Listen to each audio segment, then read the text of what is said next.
Hey guys, and welcome back to the channel. Post-match here for Daniel Medvedev versus Nick Kyrgios at the US Open 2022 fourth round. Fourth round, can you believe it? Because I'll tell you what, we're going to break it down, but this level of match, it was worthy of a semi-final. I'm not going to lie to you, worthy of even a final. It was that good to watch. It was incredible display of tennis from not just Kyrgios, but from Medvedev as well. And we're going to get into it. Before we do, though, remember to that like button and subscribe if you're new as well. If you're listening on a podcast platform, remember to leave a rating and review. Thank you so much, everyone, for your support. It really is appreciated. And do consider, of course, becoming a member on YouTube as well to support us even further. You can get some cool perks, including member requests. Okay, let's get into this. Nick Kyrgios wins in 4 sets, 7-6, 3-6, 6-3, 6-2. And yes, that's not a typo on screen. He did win that first set tiebreaker 13-11 in what is one of the best sets of tennis. Sorry, one of the best sets of tennis and one of the best tiebreaks I think I've seen probably this year, and potentially up there as one of the best I've seen ever as well. I don't want to say it's the best because there's a bit of recency bias probably, but this year, I mean, for me, it was an incredible set of tennis. We're going to go through the stats in a second, but I just want to talk about a little bit on how both players approach this, because for Medvedev, right, there was a lot of question marks around, okay, well, is he going to still stick to his deep return position? Is he going to, or is he going to come up, right? Is he going to say, okay, you know what, I'm going to try and avoid getting, or being on the receiving end of a lot of serving and volleying where I feel like I'm not able to actually get to the point in the return games. And obviously, that is a huge part of his game. He's a fantastic server, Medvedev, but he's also one of the best returners on tour, no doubt. Against pretty much anyone apart from Kyrgios, you'd say, right? For Kyrgios, it was a big question around, okay, well, is he going to, if that happens, how's he going to adapt? Is he going to be able to win some of the longer rallies that, will end up ensuing, right? Especially if Medvedev starts returning well, standing up, and then for him as well, how's he going to return? Is he going to be proactive? Is he going to try and attack the second serve of Medvedev? How's it going to play out? How's the backhand to backhand exchange going to play out? Is he going to try and drag Medvedev forward? And if he tries to drag Medvedev forward, well, he's been working on his net game and also working on transitioning and trying to be a bit more aggressive as well. Will that hold up against Kyrgios as well? So loads of questions going into the match. And obviously we got our answers. So the first point I want to make in terms of a tactical point of view is that Medvedev did try to stand up. He did. Now, he wasn't right on the baseline, but he wasn't, normally he's like 5 meters behind the baseline, which is his usual place to be against big servers. He was around 1 meter behind the baseline, I think. And obviously I didn't have my ruler and I wasn't measuring it exactly, but from what I could see, it was around 1 meter. And then for the second serve, he was probably slightly inside that, but similar, right? So just maybe 1 step forward. He was trying to make sure that Kyrgios couldn't serve and volley. So for the first 2 sets, for the first 2 sets, we didn't see a lot of serve volleying. He might come into volley Kyrgios, but it wouldn't be off the serve for the most part. What we would see instead was Medvedev trying to take the ball early, trying to rush Kyrgios, get into the rally. The issue that Medvedev was having was that Kyrgios serves so big that one coming forward, I guess, and taking the ball earlier is something that he's not as used to doing, generally anyway. Medvedev, right? 2, it meant that he was getting rushed more. And 3, Kyrgios was clever, as you'd expect him to be. He thought, okay, well, if he's going to come up, I'm not going to serve out wide. I will at times, but I'm predominantly going to go down the tee, because going down the tee means the returner has a lot less time anyways. And he already had cut his time anyway to react by moving forward, right, in his return position. So it was a combination of factors that then meant that Medvedev, yes, generally was having some success because he's just generally a great returner, even, but not as much as he would have had against anyone else. And the reason was because he changed his tactics to basically try and counteract Kyrgios. He didn't back himself in the deep return position. Now, should he have done so? Maybe. And I guess the example of that is Nadal, right? He will, most of the time, he will back himself in the deep return position. He will adjust, and he can adjust, and he can return higher up in the return. In the return positions, he will step up at times. He did so in the Australian Open. What he does, though, and I think what Medvedev needs to start doing is not necessarily saying, okay, well, I know that I'm more comfortable sitting back, but I need to get more used to being forward as well, right? As a returner, and if you think about it as a server, what do? You try and vary up your serves, with spins, with directions. You can do the same on return as well. Now, of course, it can be a difficult skill to master because your radar then is adjusted every time in terms of length, right? That you need to hit and timing as well, in terms of how much time you're going to have to react. Nadal and say Djokovic, those are two players that have got it down to a T, and they're the best returners ever of all time. And they're able to do that. Even in a single return game, they might, for one point, be further back, and then for another point, be up on the baseline. And what it does is it makes the server think twice about where to serve. Also, it's disruptive because if you're on the baseline, then you hit an early return with a short backswing back at them, they've got barely any time to react for the 1+ shot. If you're, of course, in a deep return position, they've got more time, but they might, have to hit a shot against a return that's got great depth on it coming deeper.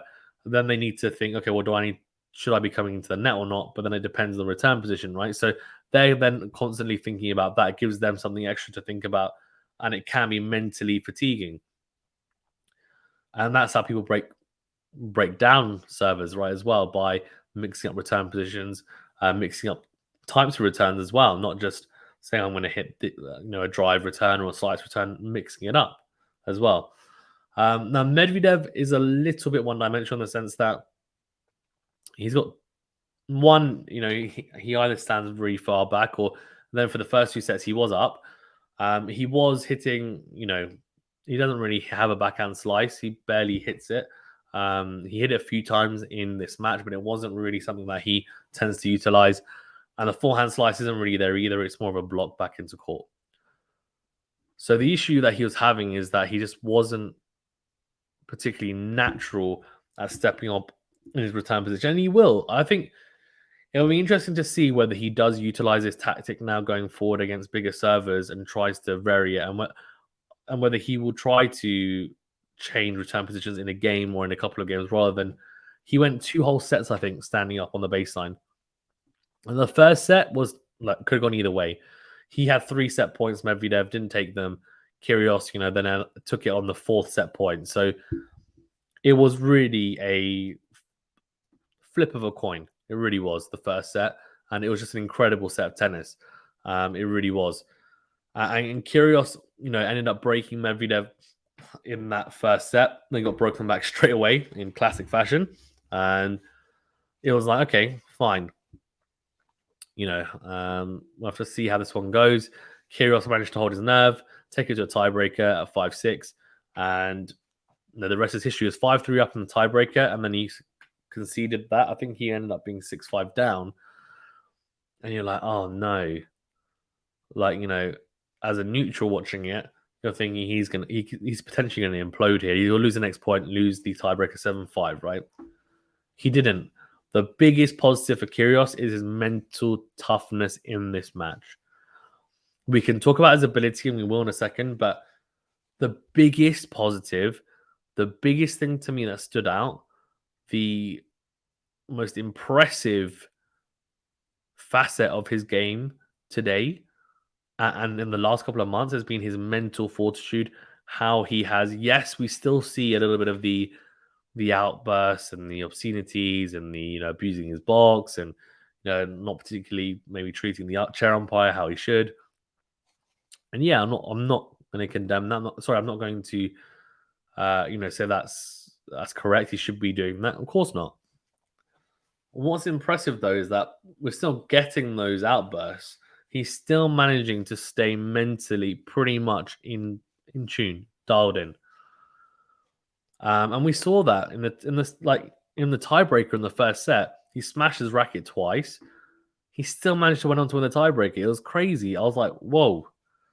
Normally it would be, okay, smash my racket, throw the set away, throw the tiebreaker away. He didn't.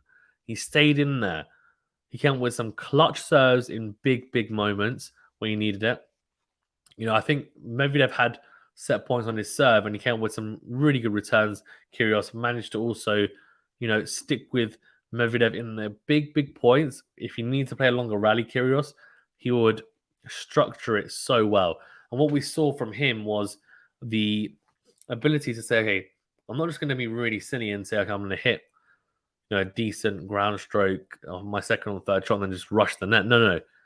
He used angles, tried to drag Medvedev around, and then came to the net, closed it down, closed down the angles, and then put the volley away. And we saw that a few times in really big points, and it was impressive. It really was.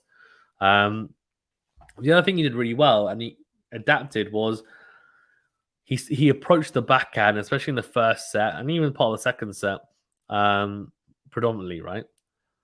And I was just thinking that I know that you shouldn't be approaching the Medvedev backhand because it is so good.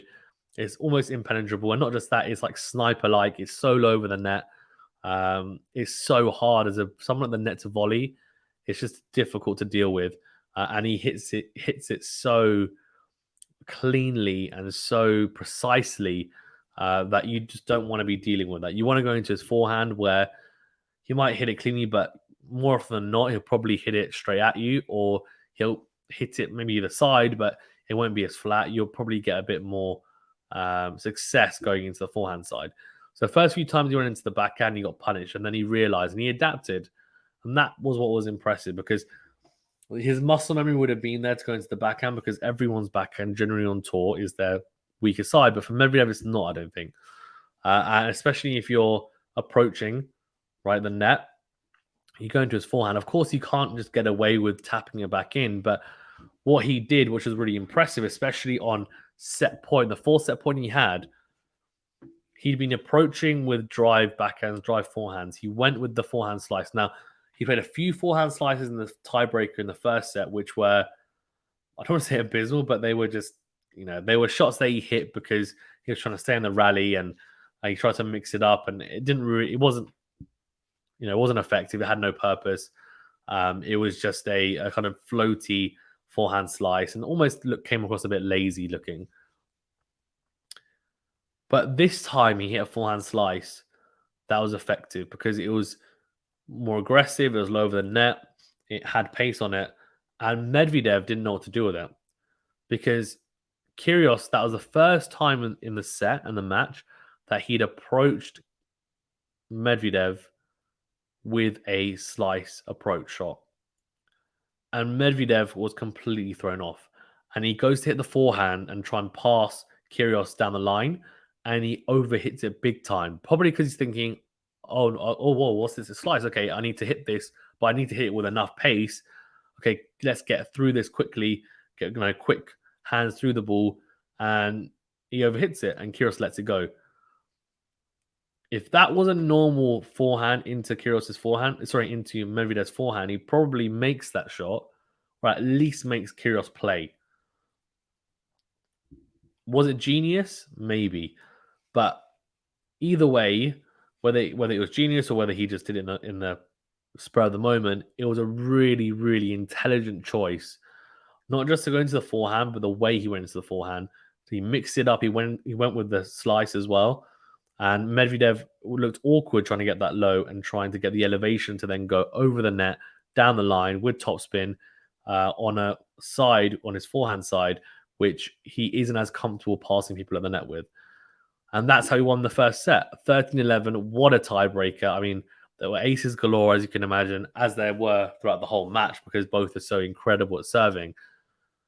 But it was just, it's fantastic to watch. It really was.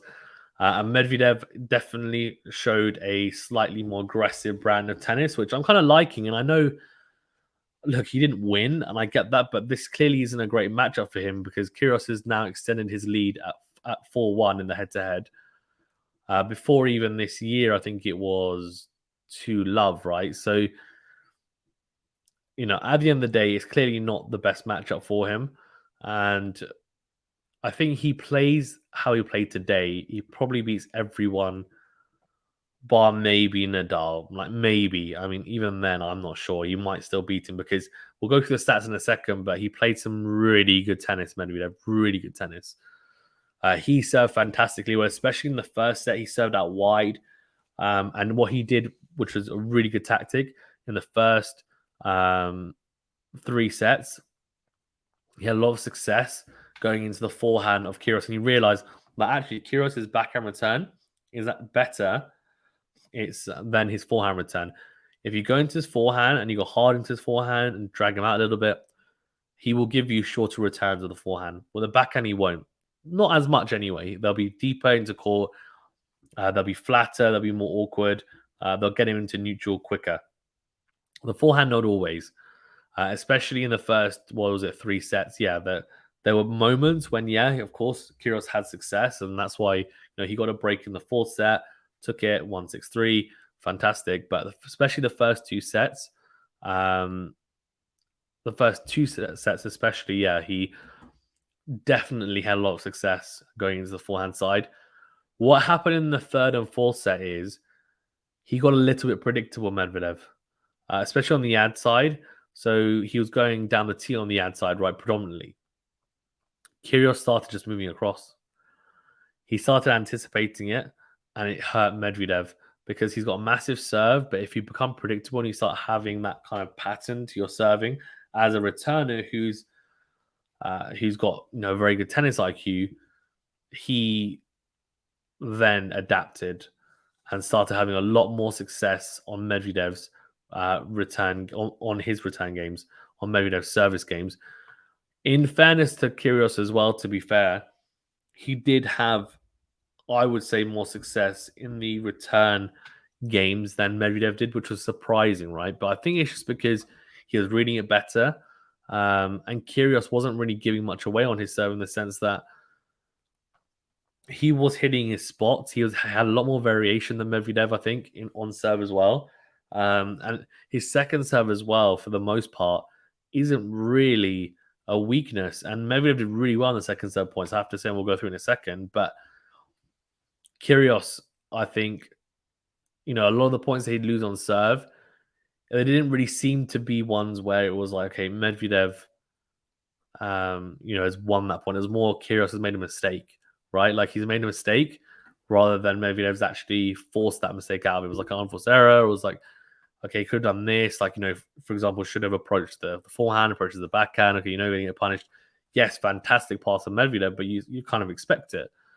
Whereas for Medvedev on his serve, Kyrgios was almost taking the racket out of his hand at times with some of the returns, especially in the 3rd and 4th sets.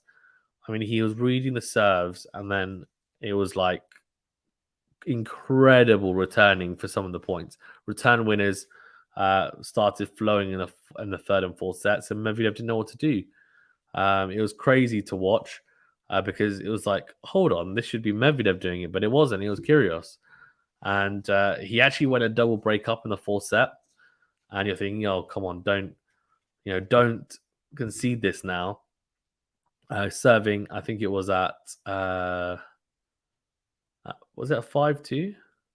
No, at 4-1. At 4-1, I think it was. And he had to set a break point. And he goes massive with the serve down the tee from the ad side, ace. And you're just thinking clutch, like so clutch. The funny thing as well, from a mental aspect, is that Kyrgios had the crowd behind him, which is interesting considering that Medvedev is the US Open champion, right? Now, I think that would have played a slight part in this as well, because Medvedev, of course, was annoyed that Nadal had the crowd on his side pretty much predominantly at the Australian Open final, considering he said, I'm a Grand Slam champion and, I should get my respect and everything. And that upset him. Now, if that upset him, it would have upset him that Kyrgios, who's never won a Grand Slam, right, and also isn't American, had the majority of the crowd on his side. He used the crowd a lot, Kyrgios, and used it well. Medvedev tried to get the crowd on his side. It worked for a little bit in a kind of like spurts, but in a way it didn't, because there was that game that Kyrgios ended up saving the break point and then serving it out. Medvedev tried to get the crowd on his side, and Kyrgios got annoyed about it and basically served it out. I was like, no, no, you're not getting the crowd, and you're not getting this match. So that was impressive to see from Kyrgios. Just his mental fortitude, kind of served out 5-1. You're like, okay, this surely should be done. So yeah, I mean, from that point of view, mentally as well, just kind of was there, right? Barely any real massive, like, breakdown. Didn't throw away any games, really. The only game he threw away was in the second set. He served 3 double faults in a game, but that wasn't throwing it away. His serve was off for some reason in that game, and it wasn't because anything had ticked him off either, I don't think. He still managed to almost rescue it, but in the end couldn't. That's why Medvedev took that second set. Kyrgios actually broke him twice. Medvedev broke him once. Medvedev broke him twice. Kyrgios broke him once. But Medvedev came out on top, of course, 6-3 in the end, that second set. But yeah, it was a great victory, winning 7-6, 3-6, 6-3, 6-2 for Kyrgios, and serving masterclass, but also the volleys as well. Like, what happened in the third and fourth sets is Medvedev then changed his return position, like that I mentioned earlier. And I think he went back to returning from deep. And I think it was a strange decision. I'm not sure whether it was the start of the third set or midway or even at the end, but he definitely did in the fourth set. And in the third set, I think it might have been towards the end, but he did it. And I just thought, is this the right choice? Like, you've committed to standing forward. You've had some success. You've now gone back. If you're going to go back, are you going to vary? And he didn't really. Only for 1 point, I saw him kind of like charge forward, right, as try and put him off, but didn't work. And what did Kyrgios do? Started serving and volleying. And Medvedev had some success. There were a couple of incredible passing shots. There were a couple of shots where Kyrgios, should have played the volley, let it go, and ended up losing the point. But for the most part, he had success, Kyrgios, serving volley. As you'd expect, right? As you'd expect, because he can hit spots out wide. And Medvedev, is a great returner, but if you close down the net with the angle, it's very, very tough. And if Kyrgios, was there and wasn't missing the volley, more often than not, he was winning it. The point, that is.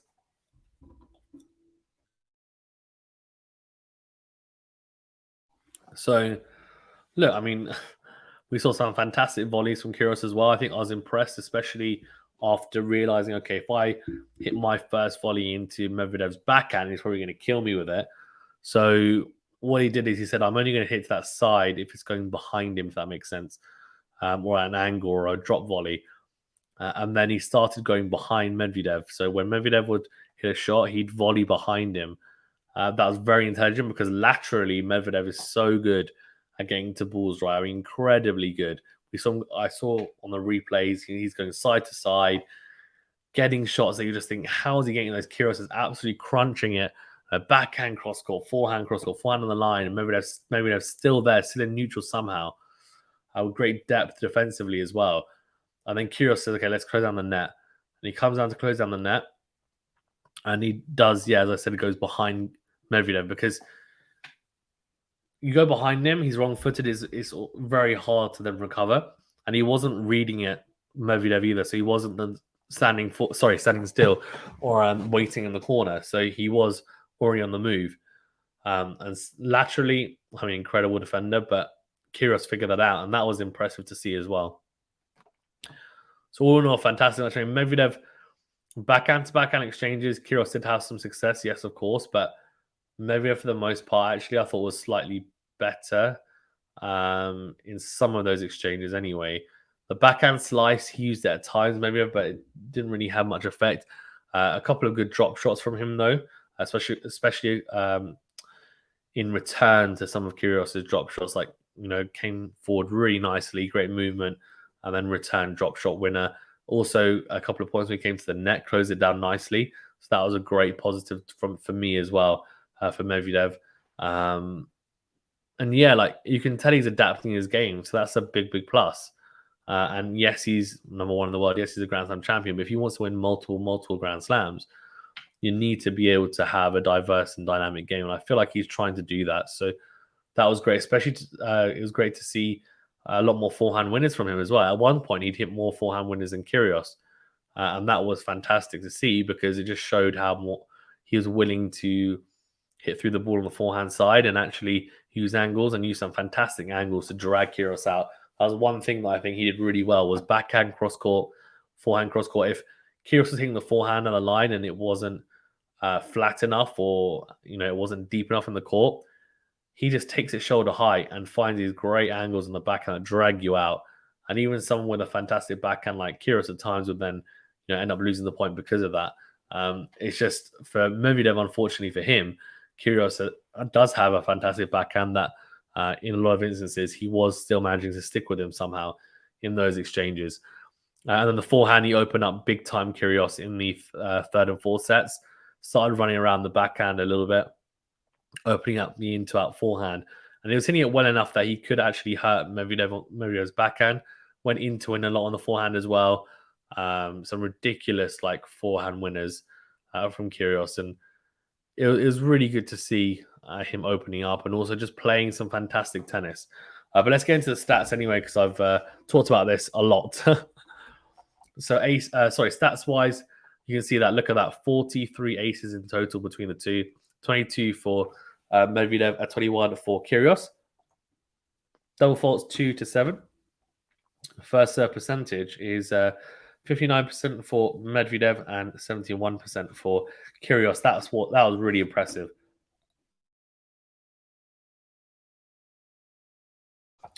But 71% of first serves in from Kyrgios, considering how good his first serve is, ridiculously good.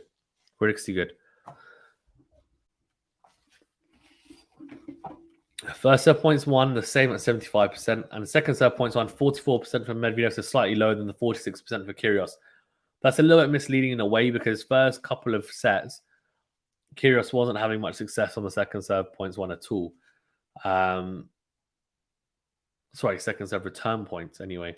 And then what happened is in the third and fourth sets, when he started reading the serve better, he started stepping in on the second serve return and started punishing Medvedev return winners for a lot of them, or just really, really good depth with good pace returns that he was able to then be on the front foot or at least in neutral. Breakpoint save 2 out of 7 for Medvedev, 5 out of 8 for Kyrgios, as I said, clutch in a lot of the big points. And winning on 4 serves. And this is how you know it was a great match. I mean, 49 winners to 13 unforced serves. 49 winners to 19 unforced errors for Medvedev. Incredible. Actually, a better ratio than Kyrgios with 53 winners to 30 unforced errors, probably because of that set he lost, I guess. Look, I mean, incredible figures from both. It was, as I said, an incredible match. One of the matches of the year for me. Net points won, 59% for Medvedev. Good to see him come to the net, 10 out of 17.